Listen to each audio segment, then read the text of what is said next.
perde esse sentimento de que um depois está preenchido pela minha fantasia. E é por isso que alguns autores, a começar por um francês chamado Laplanche, escreve um livro sobre depressão e que o deprimido vive num tempo que não passa. E esse tempo que não passa não é necessariamente um tempo mais lento, ele pode ser um operador da Bolsa de Valores, esse tempo não passa porque ele não tem essa perspectiva do depois. Ele não deseja nada no depois. Então é como se então nada acontece.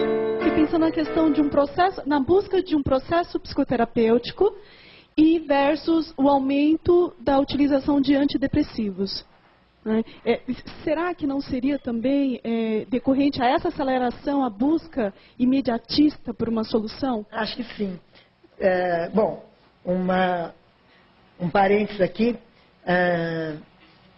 Algumas pessoas precisam tomar antidepressivos até para sair de casa, sair da cama e ir para uma psicoterapia. Então, não se trata de fazer uma rejeição em bloco da medicação. Mas, de fato, uma generalização imensa no uso dos antidepressivos, imensa. Né? Você encontra hoje... Bom, eu sempre esqueço dos números que eu mesmo escrevo e ponho nos meus livros. Mas o crescimento dos lucros da indústria farmacêutica no Brasil é absurdo nos últimos 20 anos. Assim, é um crescimento... Eu às vezes brinco que a indústria farmacêutica é que vai salvar o capitalismo da crise.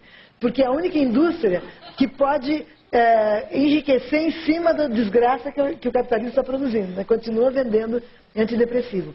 Mas não só se continua vendendo antidepressivo para as depressões graves, para quem precisa, mas continua se vendendo antidepressivo para tudo. Para quem perdeu o pai e está de luto, para quem está ansioso porque vai fazer vestibular, para quem não conseguiu aumento de salário e está triste, para quem se separou da mulher. Quer dizer, tratamos... É como se a vida devesse ser um percurso sem turbulências, sem imprevistos, sem crises. Vamos amaciar, vamos fazer uma estrada aqui. E aí ela fica uma vida sem acontecimentos. Né? Porque os acontecimentos da vida são isso. Né? Altos, baixos. Né? Os jeitos que a gente inventou para sair de um problema, que nos enriquecem, que nos gravam aquele momento. Eu tenho uma frase também, eu estou lembrando das epígrafes do livro, que são de pessoas muito interessantes. E tem uma frase de um amigo, na verdade, numa época em que ele estava me aconselhando numa fase ruim da minha vida. Ele disse assim: o pior já passou, foram os melhores anos da minha vida. É uma frase ótima, porque ele estava falando de um momento tão difícil, que aquele momento acabou sendo um momento tão intenso para ele lidar com aquilo, e ele desenvolveu recursos e relações e pensamentos e leituras. Enfim, você medicar, você considerar que a vida é uma espécie de patologia, que você tem que medicar todos os excessos dela, para botar ela numa espécie de normalidade, o que você faz é empobrecer extremamente. Aí sim, você produz depressão, no sentido de perda de qualidade subjetiva da vida. Qual seria o papel da imaginação nessa busca desse sentido perdido? O depressivo imagina pouco. E imagina pouco talvez porque ele não está muito encorajado a, digamos, dar valor e aí autenticar o que ele quer. Não quer dizer que ele vai conseguir. A gente está numa sociedade, essa coisa da sociedade de consumo é engraçada porque a gente começa a repercutir uma opção de slogans publicitários. A gente acha que querer é poder, que se a gente quiser a gente vai ter, você merece, vai na loja e compra. Não é isso. Né? Mas querer é um móvel da vida. Né? E o querer, o que é que representa o desejo, que é inconsciente, para a nossa consciência? É a fantasia.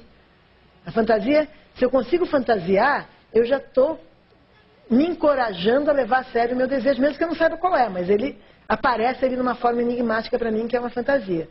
E na clínica do depressivo, uma coisa importante é você incentivar o depressivo a fantasiar. Ao contrário de outros neuróticos, que a fantasia é tão exuberante e participa tanto do quadro neurótico, você tem que furar o balão da fantasia dele um pouco para ele fantasiar menos, para ele poder se enxergar um pouco mais. Mas no caso do depressivo, não. Esse mundo psíquico um pouco esvaziado tem a ver também com ele não se encorajar a fantasiar. Isso eu te digo porque eu tinha essa hipótese e um dia uma paciente depressiva minha disse com todo... Parece que ela estava... e o livro não tinha saído ainda. Então ela falou, não, eu sempre tive medo de ter fantasia. Porque se eu quero alguma coisa eu posso não conseguir.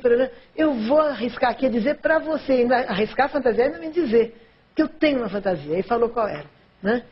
como um caminho de cura da depressão. Em alguns autores, está dessa forma. O depressivo é aquele que faz tudo para evitar o conflito. Ao fazer tudo para evitar o conflito, ele começa a recuar de desejos, convicções, vontades que poderiam causar problema para o outro. Ele poderia, então, ser menos querido, ou ficar isolado, ou não agradar o papai e a mamãe, enfim, começa cedo a coisa. Claro que não é a única razão que nos deprime, mas ceder, como diz Lacan, na via do nosso desejo, produz depressão.